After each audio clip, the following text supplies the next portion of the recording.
The stranger who knocked on my door knew my name before I spoke. My name is Emma Carter, and this is the night my life changed forever. I never believed a stranger could carry my past, my pain, and my truth all at once. I lived in a quiet town near the cold northern coast. The sea was always grey, and the streets felt empty. Most days I walked alone, carrying a silence that had followed me since childhood without any clear reason. I worked at a small bookstore on Maple Street. People came for stories, but I stayed to escape mine. Books felt safer than memories, because pages never asked painful questions about family or the past. My mother raised me alone and never spoke of my father. Whenever I asked, her smile became thin and distant. She would change the topic quickly, as if his name carried a storm she could not face. When she passed away 3 years ago, I felt completely alone. Her death left my world quiet and colorless. I searched through her belongings, hoping to find even one clue about the man who gave me life. There were no letters, no photos, and no answers. Only an old silver ring and a train ticket stub. Both items felt important, yet they carried no explanation, leaving me with deeper confusion than before. Life moved forward, but my heart stayed in the past. Every birthday felt heavy with missing pieces. I wondered if my father ever thought about me, or if I was only a forgotten chapter of his life. One cold autumn night, everything began to change. The wind howled outside like a warning from the dark. I was alone in my small apartment above the bookstore, reading by the soft yellow lamp. Suddenly, there was a sharp knock at my door. It echoed through the hallway like a strange message. No one ever visited me, and fear rose slowly inside my chest as I stood up carefully. The knock came again, louder this time. My heart beat fast as I moved closer. Through the small door window, I saw a tall man standing under the weak streetlight with a long dark coat. I opened the door only a little at first. The man looked tired but calm and kind. His blue eyes met mine with a strange familiarity that made my breath catch without reason. "Are you Emma Carter?" he asked softly. My body froze at the sound of my name. Something in his voice felt warm, yet deeply connected to a past I could not clearly remember. "Yes," I answered slowly, holding the door tight. He let out a long breath of relief. For a moment he looked like someone who had been searching for a very long time and finally found what he lost. "May I come in?" he asked gently. I hesitated, but something told me to trust him. Loneliness can make strangers feel like answers when your heart has been waiting for years in silence. He stepped inside and removed his coat carefully.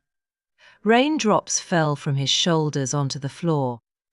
The air around him carried a sadness that felt heavy, like he carried too many memories alone. We sat at the small kitchen table in silence.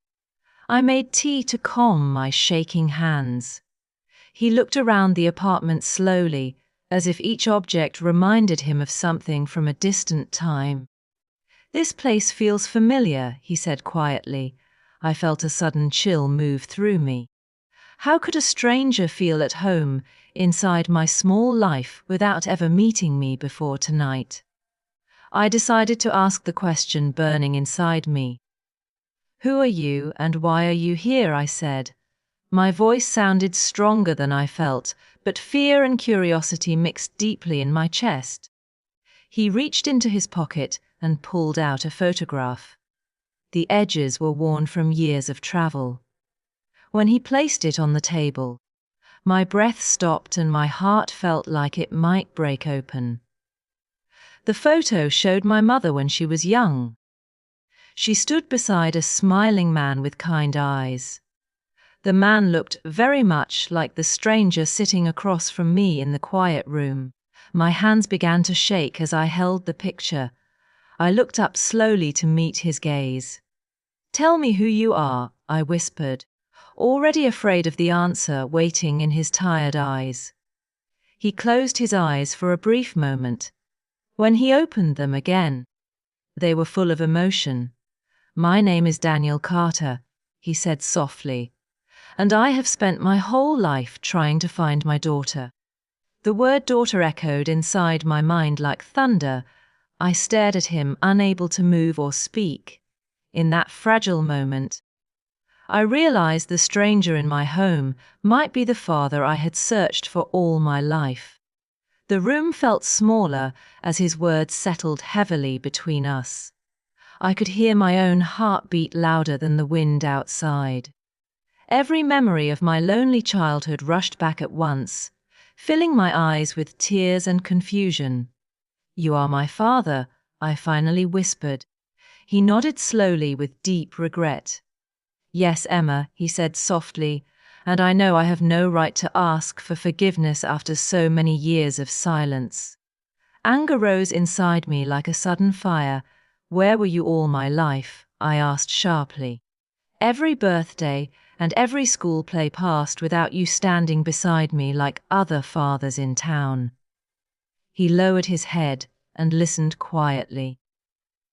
I could see pain in his tired face.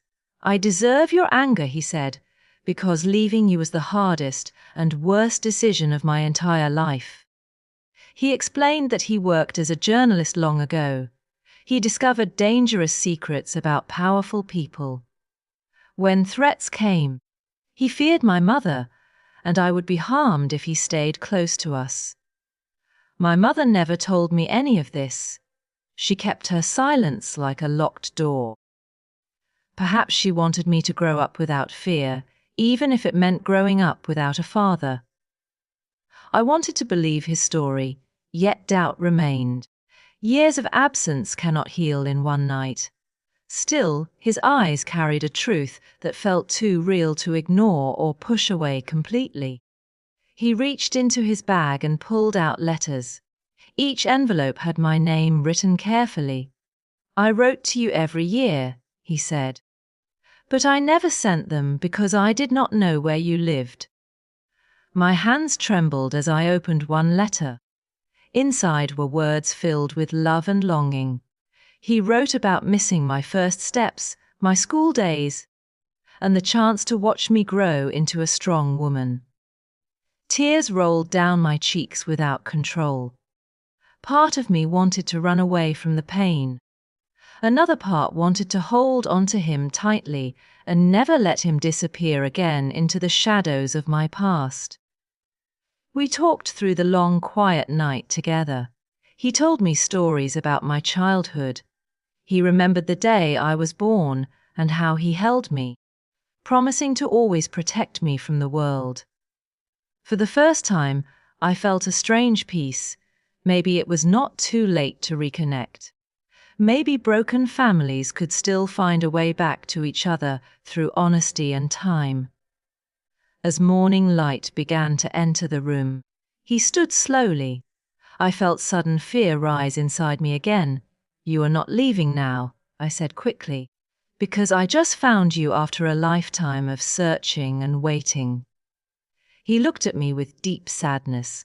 "I wish I could stay," he answered gently. "But I came tonight because time is not on my side, and there is something you must know before I go." He handed me a small sealed envelope. "Your mother asked me to give this to you someday. I promised I would only deliver it when you were strong enough to face the truth inside without breaking." My heart began to race with fear. "Why now?" I asked quietly. "Because I may not have another chance," he said, his voice trembling with emotion and finality. After a long silence, he hugged me tightly. His embrace felt warm and real and safe. For the first time in my life, I felt what it meant to be held by a father who truly cared. Then he walked slowly toward the door. I watched him step into the pale morning light. Something inside me feared that this moment would be our first and last meeting in this lifetime.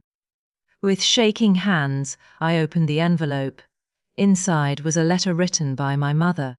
Her familiar handwriting made my heart ache as I began to read her final hidden truth. She wrote that Daniel was not my real father. My real father had died before I was born. Daniel was a stranger who loved her and chose to raise me as his own child from the beginning. He stayed not by duty but by choice and love. When danger came, he left to protect us both. Every year he searched for us, hoping one day he could return and see me safe and grown. A deep realization filled my chest slowly. Blood does not always define true family. Sometimes love chooses us and stays, even when distance and time try to break its gentle bond. I ran outside to find him again, but the street was empty and silent. In that quiet morning, I understood that the stranger who came to my door was the father my heart chose forever.